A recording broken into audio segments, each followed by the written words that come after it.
कहते हैं कि मंदिर, गुरुद्वारा, मस्जिद या चर्च, इन सभी जगहों में एक कमाल की शक्ति होती है जो बुरी एनर्जी और आत्माओं को अपने आसपास भी भटकने नहीं देती। लेकिन अगर हम आपसे कहें कि गोवा में एक ऐसा चर्च है जिसे दुनिया का सबसे ज्यादा हॉन्टेड चर्च माना जाता है, तो क्या आप उस पर विश्वास करेंगे? ये कहानी है तीन दोस्तों की, जिम, हैरी और सैम, जो अपनी वेकेशन के लिए गोवा आए थे।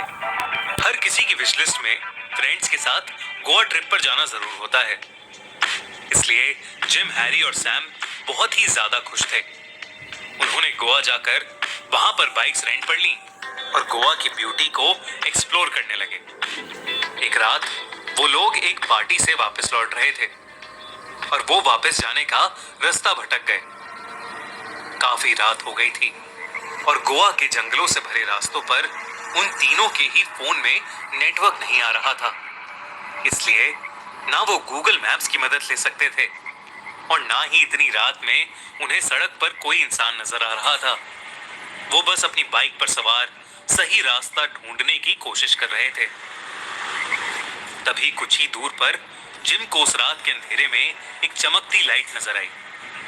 जिम ने उस लाइट की तरफ देखा तो उसे हिलटॉप पर एक चर्च दिखा। जिस तरह चांद की रोशनी उस सफेद चर्च पर पड़ रही थी, वो बेहद सुंदर लग रहा था। जिम को लगा कि जरूर उस चर्च में कोई तो होगा जिससे वो मदद मांग सके और वापस अपने होटल पहुंच सके। जिम के कहने पर तीनों ने अपनी बाइक्स उस चर्च की तरफ मोड़ ली, पर उन्हें नहीं पता था कि जिस चर्च के सामने वो अब खड़े थे, वो कोई मामूली चर्च नहीं बल्कि दुनिया का सबसे हॉन्टेड चर्च माना जाता है, जिसका नाम है थ्री किंग्स चैपल। कहते हैं कि करीबन 200 साल पहले वहां पर 3 पोर्चुगीज राजा हुआ करते थे जो उस चर्च में ही रहते थे। उस एरिया पर रूल करने के लिए उन तीनों के बीच कई सालों तक लड़ाई चलती रही। अंत में उनमें से एक राजा ने बाकी दोनों राजाओं और उनकी फैमिलीज के खाने में जहर मिलाकर उन्हें मार डाला। उसके बाद उस राजा को उन दोनों मरे हुए राजाओं के भूत दिखने लगे, जिससे वो पागल हो गया। लोग कहते हैं कि वो पागल राजा जिसे भी देखता था उस पर अपनी तलवार से वार कर देता था। वो इतना पागल हो चुका था कि एक रात उसने भी जहर खाकर अपने आप को मार डाला। तब से माना जाता है कि उन तीनों राजाओं की आत्मा अभी भी उस चर्च में घूमती है।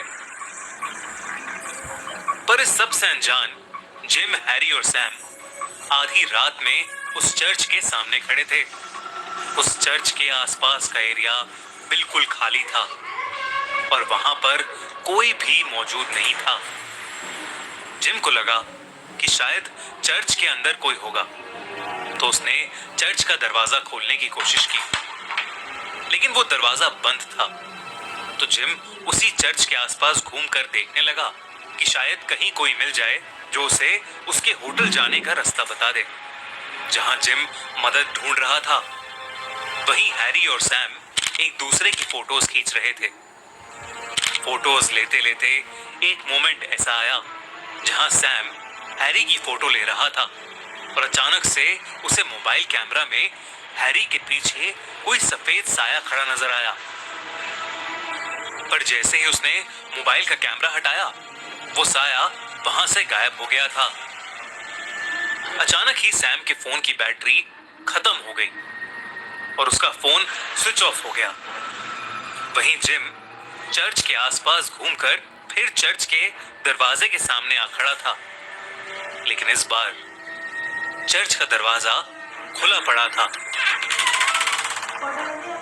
ये देखकर जिम को अजीब लगा, लेकिन वो फिर भी उस चर्च के अंदर चला गया। चर्च में अंदर घुसते ही जिम को एक बड़ा सा हॉल दिखा। तभी जिम को चर्च के अंदर से किसी के कदमों की आवाज आई और वो उस आवाज के पीछे पीछे चला गया। अंदर जाकर उसे दिखा कि कोई आदमी क्रॉस के सामने झुका हुआ प्रेयर कर रहा है। उस आदमी ने एक अजीब सी पोशाक पहनी हुई थी। ऐसा लग रहा था कि जैसे वो कोई पुराने समय का राजा हो। जिम उसके पास खड़ा उसकी प्रेयर खत्म होने का वेट करने लगा। वहीं बाहर खड़े हैरी और सैम जिम का इंतजार कर रहे थे। सैम चर्च के पास एक बड़े से पेड़ को घूर कर देखे जा रहा था। हैरी ने जब उससे पूछा तो उसने उससे कहा कि उसे उस पेड़ पर बैठा एक सफेद साया नजर आ रहा है। हैरी उसकी बात सुनकर पहले तो डर गया, लेकिन जब हैरी ने पेड़ की तरफ देखा तो वहां कोई नहीं था। हैरी को लगा कि सैम उसकी टांग खींच रहा है। वो हंसते हुए जब सैम की तरफ मुड़ा तो वो दंग रह गया।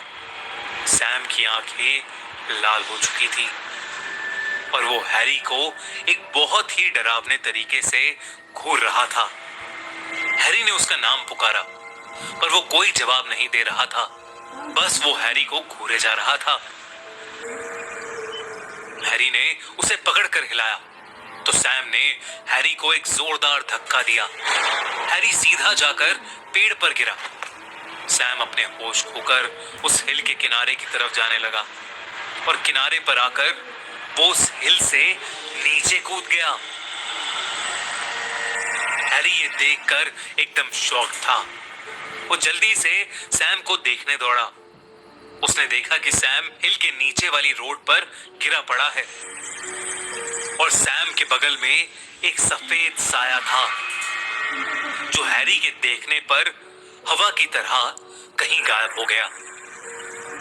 हैरी के होश उड़ चुके थे, लेकिन फिर भी उसने सैम को अपनी बाइक पर बिठाया और उसे जल्दी से हॉस्पिटल ले गया। अंदर जिम अभी भी उस आदमी की प्रेयर खत्म होने का वेट कर रहा था, लेकिन कुछ देर पहले जो चर्च खाली था वो कई सारे अजीब से दिखने वाले लोगों से भर गया था और वो लोग जिम के ठीक पीछे खड़े थे। पर जिम को इस बात का जरा भी अंदाजा नहीं था। जिम अभी भी उस प्रेयर करने वाले आदमी को देखे जा रहा था। उसने कुछ देर इंतजार किया और फिर उस आदमी को आवाज लगा दी। हेलो सर, थोड़ी सी हेल्प चाहिए थी आपकी। जिम ने इतना ही कहा था कि उस आदमी की गर्दन उल्टी हो गई। ये देखते ही जिम के रोंगटे खड़े हो गए। उस आदमी का चेहरा भयानक था और वो अपनी लाल आंखों से जिम को घूरे जा रहा था। जिम ने डर के मारे जैसे ही अपने कदम पीछे लिए, उसे वो सब अजीब लोग दिखे जो शायद उसी का इंतजार कर रहे थे। वो सब लोग उस पर झपट पड़े। तो राजा जैसा दिखने वाला आदमी जिम के पास आने के लिए आगे बढ़ा तो जिम जोरों से चीख पड़ा। कुछ घंटों बाद हैरी अपने साथ कुछ लोगों को लेकर वापस उस चर्च की तरफ आया। उसने सैम को हॉस्पिटल में एडमिट कराया और वहां उसे थ्री किंग्स चैपल के हॉन्टेड होने का पता लगा। जब वो वापस जिम को बचाने वहां पहुंचा तो जिम चर्च के अंदर बेहोश पड़ा था। उसके शरीर पर कोई चोट तो नहीं थी, लेकिन जिम बेहद घबराया हुआ था। उसने कुछ देर बाद अपने साथ हुई घटना के बारे में सबको बताया। जिम और हैरी की जान तो उस रात बाल बाल बची, पर सैम ने हॉस्पिटल में ही दम तोड़ दिया। आपको क्या लगता है, ये सब एक कोइंसिडेंस था या सच में थ्री किंग्स चर्च हॉन्टेड है? हमें कमेंट्स में जरूर बताइए। अब खूनी मंडे के साथ साथ